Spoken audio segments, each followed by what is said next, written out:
আর ভাই এবার কি মাছ আসছে? মাছের ধরনটা তো আলাদা মাছ। এটা বাতাসা মাছের মতো। বাতাসা বাতাসা। না বাঁশপাতা।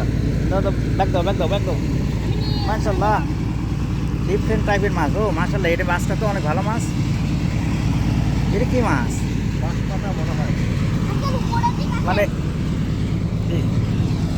মাছটা একটু দেখাইনি। এবার অনেক বড় একটা মাছ উঠছে। বাঁশপাতা। বাঁশপাতা, এই বাঁশপাতা। রাখো রাখো। এই মাছ তো ডিফারেন্ট টাইপের। এই মাছ তো বাঁশপাতা নাকি? বাঁশপাতা। হ্যাঁ, দেখলে ইলিশের বাঁশপাতার মতো। মতো। ইলিশের মতো দেখতে একদম।